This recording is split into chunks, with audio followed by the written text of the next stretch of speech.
from Cinematech for coming out to this early screening of the Irishman. How'd you like it? Yeah? Great movie.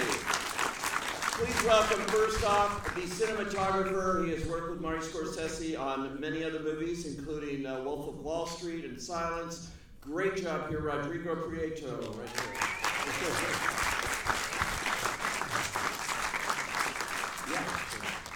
And she is a producer, has worked with Marty Scorsese on many things. She also happened to produce a little movie this year called Joker as well. Please welcome Emma Tillinger.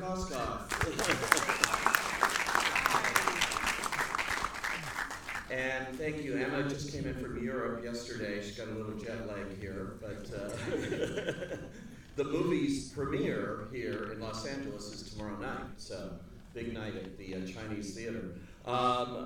Emma, let me start with you and just talk about this movie, which I know they wanted to do for a long time. I mean, De Niro and Marty wanted to get together and do another movie, hadn't worked together on a film in well over 2 decades. And how did this one do the trick?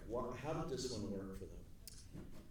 So Bob had actually read the book in preparation for another film that we were developing. And we were just about to actually get greenlit on that other film at Paramount, and Bob decided let's. It was about a hitman, or yeah, we went to a Frankie machine. Yeah. And anyway, he responded more to this material, or for whatever reason, and we started developing that, and just with schedule and development and all what goes into putting a movie together. This has been, 12 or 15 years in the making, and I think they just both finally found the right material again, and that's sort of how it all came to be. It's just such an extraordinary movie in so many ways, but the way you had to have the technology catch up to you, I think, before you could make this movie the way you did it. Yeah, we had to have the technology. We also had to have the right studio behind us. I feel like it was probably a blessing in disguise that we couldn't get financed for so long, and just fortuitously, Pablo Hellman reading about who was our visual effects supervisor from ILM, reading about the development process of this movie, and I think it just all kind of came together when it at the right time, and yeah. It's amazing, this de-aging technology, Rodrigo. So when you're shooting those scenes with them, they're wearing this kind of crazy stuff, right? Like Marty says, helmets with tennis balls. Yeah. Yeah, no, not at all. Yeah. So precisely that was a big part of the whole push behind this technology specifically that we used here. Scorsese and the actors wanted it to be invisible to them, that as we're shooting they wouldn't have any hindrance of any sort of dots or anything of that sort. That's the usual way of going about it. Exactly. Yeah. So to get the capture of emotion, right, what have you.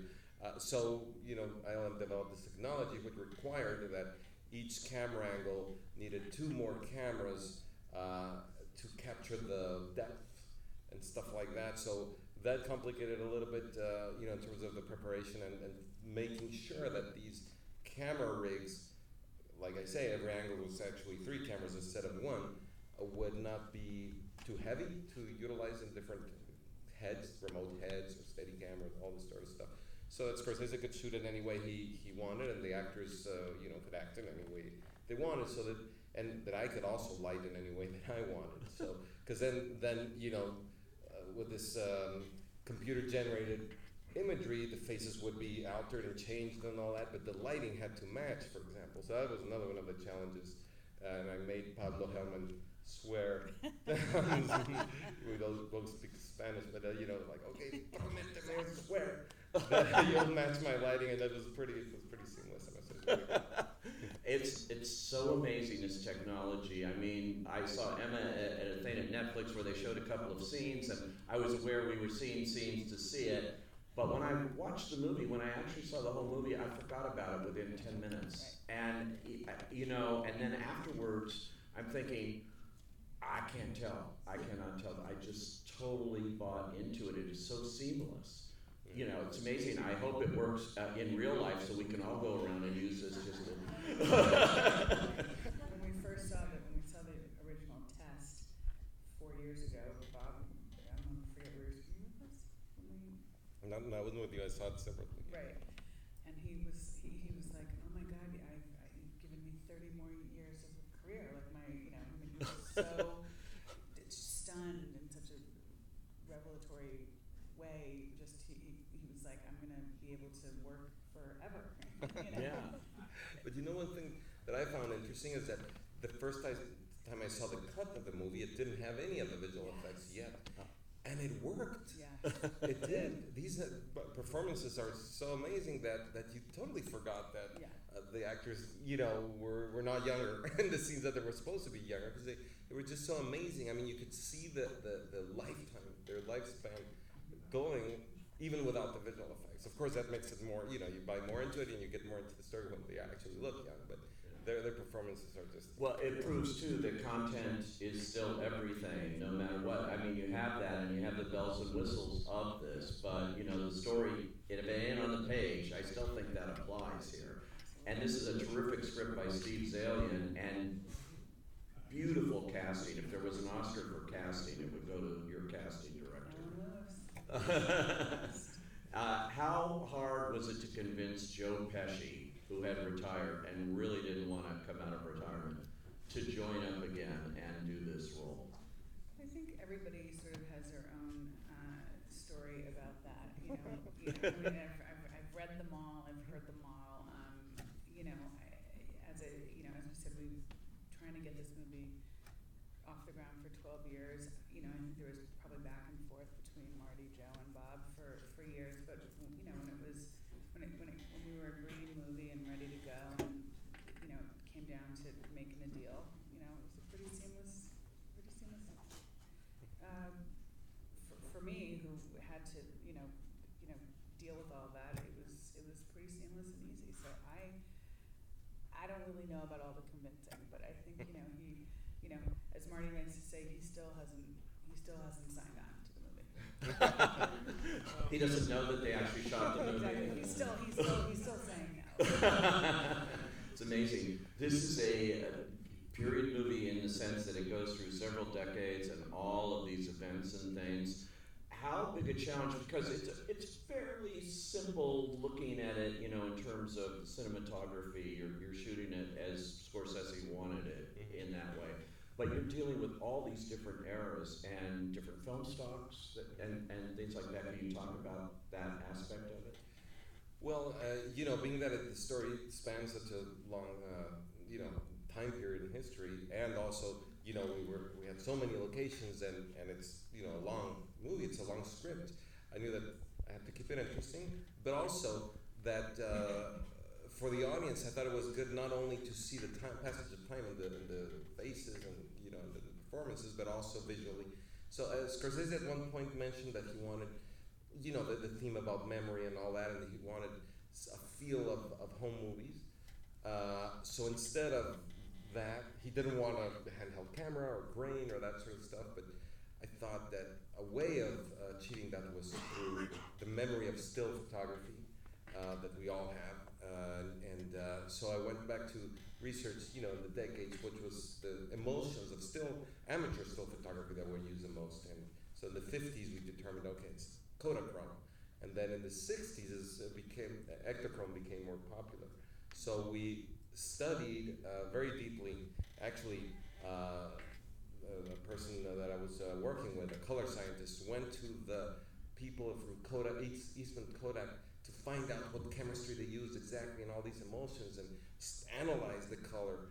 And we came up with what's called the lookup table for each one of these emulsions, so that, be it with a film camera or a digital camera, we were able to match the color reproduction of those emulsions. Amazing. And then later, we used an emulation of a printing process, which is less color and more contrast.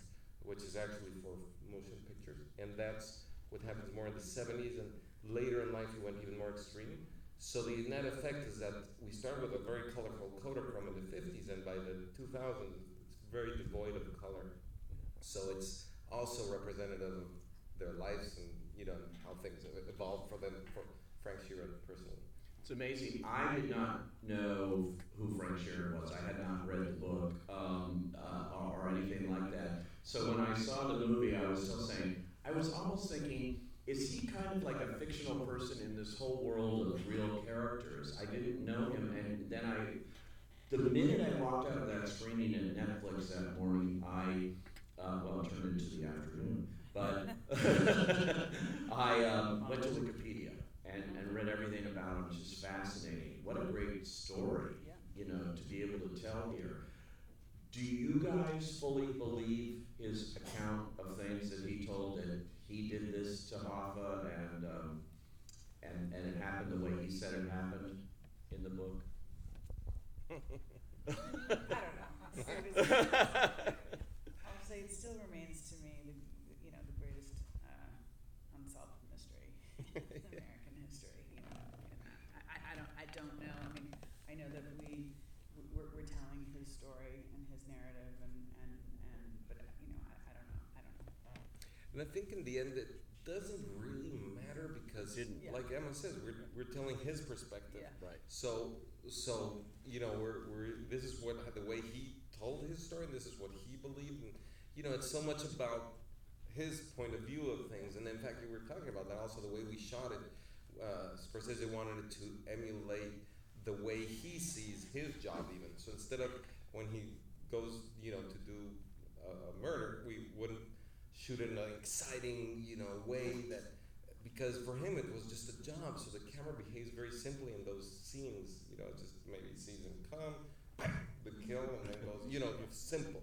And so he wanted it that way. So since it's his perspective, I think it's fine that if it's real or not, it doesn't matter. And that's what I loved about this movie and the way that was handled, because there are no cards at the end and said, and then he went on to do, like every Hollywood movie does, this is based on a true story, or my favorite word, inspired by a true story. Nothing. Scorsese just let it plays as this story, and that is what we get. Was there any talk? I mean, this is a 3.5-hour movie. Was there any trepidation about going out? Because those used to be road shows, reserved seats, and things like that. No. I mean, the first, when Marty when he sort of comes to that first cut that he's ready to show certainly his inner circle. I always feel like, because I've done several movies with him now, but I always feel like that cut is really close to what it's ultimately going to be. Wolf of Wall Street, the first cut we saw was 4 hours and 10 minutes. There's not one scene that's cut from that movie, and it ended up being 3 hours, but it was just sort of pared down. But no, it sort of played at this length, and we got absolutely no pushback from Netflix whatsoever. The greatest partners ever, by the way.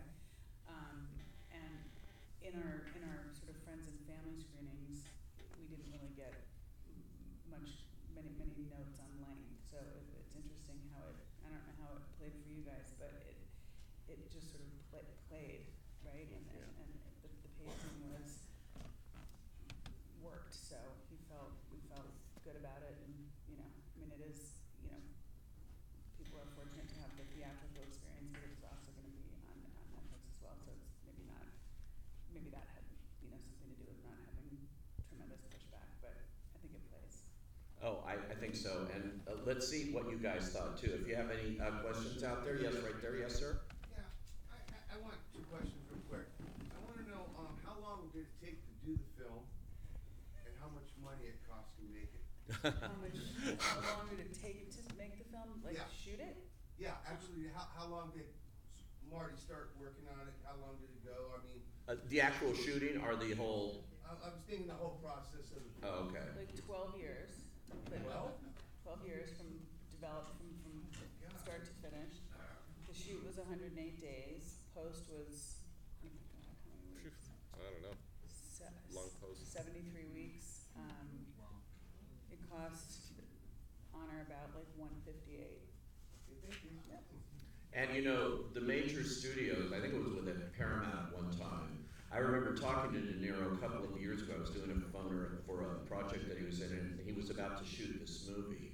And he said, we had to go to Netflix. I was asking him about that. He said, we couldn't get anybody to put up the money that we needed. And you know, that's astounding when you think Martin Scorsese, Robert De Niro, Al Pacino, Joe Pesci, this whole milieu. Harvey Keitel. I mean, you could go on and on. I mean, it's astounding that a major studio won't take a shot like that. Would not. Yeah. No. You know that. That's definite. They will not. Interesting. Yes. Yes, right here. Two questions. One, understanding it's going to be on Netflix, so there's not really a need for an intermission. But did anybody ever consider that when it's playing theatrically? That's the first one. And the second one is, it does. I thought it played seamlessly as they're aging, like you were saying. But what were the actual different looks that they went through? So they were like, how like de-aged, regular age, and then were they aged forward with prosthetics? And how many levels of that was that? Okay. Well, first he was just. No intermission ever got to. No intermission. He was asking about an That I intermission. can answer. You're good. You're answering. Well, I think that was one of the main discussions that I had with Pablo Hellman, visual effects supervisor. Well, we all had was where and how to make the transition from CGI, which is computer-generated imagery of the faces, to just regular makeup. Because the story doesn't really have a huge leap at any moment, except much later. I think it's from the 90s to 2000 or something. But in the middle of the story, there's no big decade that we skip. So any transition would have to be just either a few months or maybe a year the most. So we kept saying, okay, when do we do the transition? Maybe, when he goes to prison. No, that's too late. Things like that. And Pablo actually said, which I think was smart, that it was actually better that the transition be, and I don't remember when it was somewhere in the 60s, the 60-something, 68, was it? Something like that. But then there's a scene in 69, and so I myself can't remember where we actually shifted from CGI to just makeup. What's that? I think it was right before the Latin Casino. Yeah. And so I think that was interesting, and indeed when the Latin Casino scene, De Niro's character from then on is just regular makeup. So it had to start with trying to make him look a little younger than he is, and with regular makeup, and then his age, and then older. So indeed, everything after the Latin Casino is no CG effect for him. Yeah, and then they had to get really old, for that one scene. Which was all prosthetic.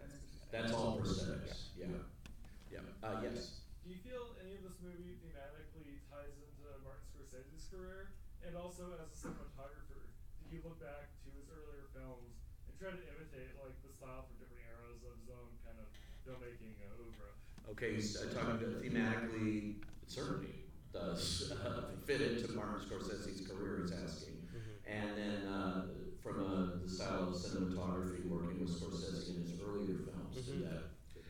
Well, there was no conscious search for that. There was no, okay, let's go, look at Goodfellas and look, we did this, and now, how do we update this or any of that, But certainly, every filmmaker has, I guess we all have our style that we can't avoid in a way. I like to think that I don't, and I try to do that as a cinematographer, to be totally flexible and open to do the vision of a director and then bring something new even from me that I haven't done to the table. And but I think that it's inevitably there, the Scorsese signature, for sure.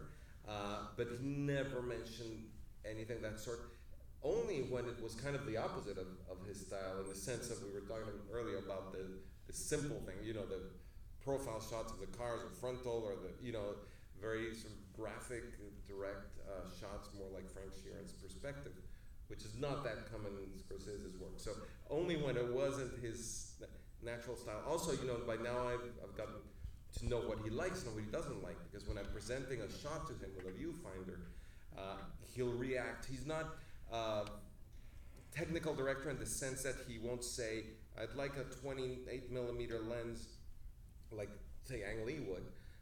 He's more just about what he wants to feel with a lens. So he'll typically say, oh, I'd like it to be more extreme, or more this or that. He'll give words of that sort, and then I interpret that. By now I know what he kind of responds to, so that makes it, the working environment a little quicker, I would say, or simpler. Yeah, amazing. Yes. If I'm not mistaken, this is Marty's first film in quite a while. It's 185 in CineScope. Was that predicated on the fact that this is Netflix? Most people would be seeing it at home instead of theater? Yeah, it was in a way.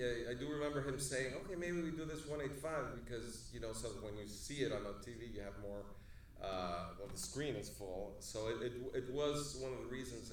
But I think it's also because of Frank Sheeran's perspective on things. It's a little less cinematic, so I think that was also part of the reason. Thank you. Yes. Quick question on the slow motion scenes, like at the wedding and assassination in the stands at the public rally.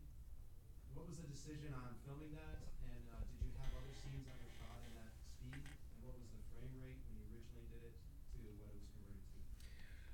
I believe those were the only ones in this film. I was wondering if there were more. Other scenes, you mean? Yeah, like that got cut. Oh, you mean stuff that might have gotten cut? These were the only slow motion. Right. Yeah. These were. It's funny, but he always discusses the reason for things, but this in particular, he didn't say it just felt right, and we shot those. I believe it was about 350 frames. Part of it, some shots were 500 frames. We kind of decided, depending on the action, how slow to go. But the range would be between 350, 500. Maybe we did something at 700 frames per second. Yeah. Mr. Prieto, I'm a big fan. You went from working with Thank you. Rodrigo and Amores Perros, which by the way is one of my favorite films of all time. Thank you. And then you're working with Scorsese.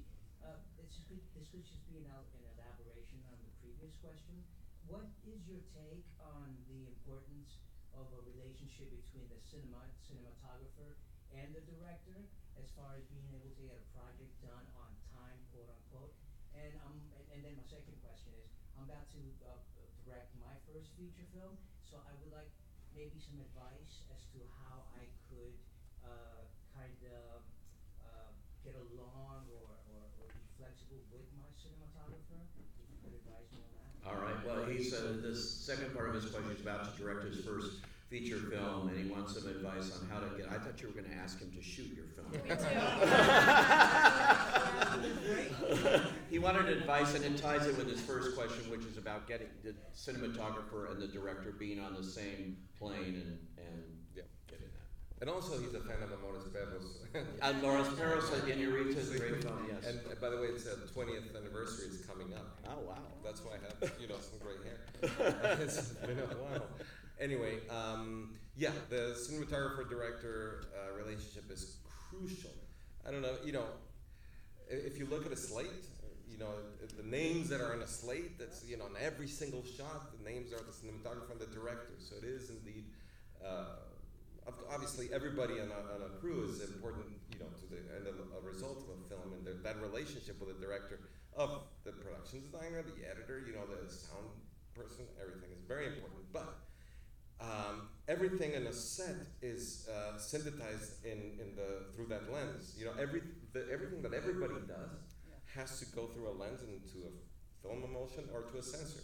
So the responsibility of that falls on the shoulders of the cinematographer. So director better be sure that the cinematographer understands what the director is looking to do or looking to communicate, or what emotion you're trying to convey. That's the most important thing. So I think that as a cinematographer, for me, the most important thing is to really listen really carefully to what a director's saying, and try to understand why a director has a certain perspective or a way of doing things, and try to understand it, execute it, and make it mine, you know, kind of just become one with that vision and bring my life experience and my ideas to that. So, you know, I would encourage you just to communicate as much as possible and just be sure that you are comfortable. Because in the end, and I think that's part of the cinematographer's job, I'm the one who has to be flexible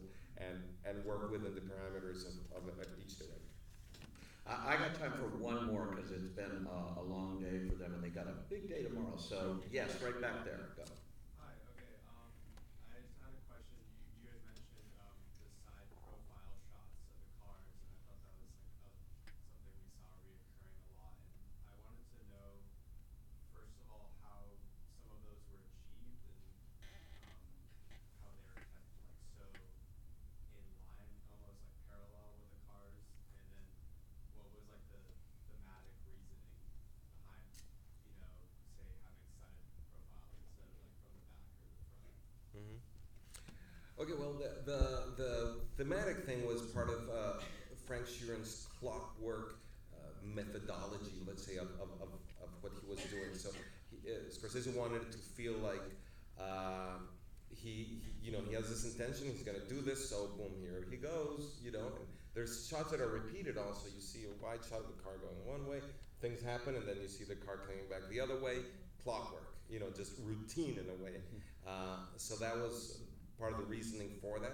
And then once you've decided, okay, that's what we're doing, then you better do it well, you know, and if it's going to be a profile shot, make it a real profile shot. So we were just very careful to, if we were tracking with the car, to make sure we maintain, you know, and Scorsese in that sense, he'd feel it. If the car was a little off, you know, he'd ask us to do it again or whatever that may be. But another interesting thing talking about cars was we shot all the car interiors in a studio, all of them. There's a lot of stage work in the film, which I enjoy very much, trying to fool everybody to think that, you know, that stage work is in a location.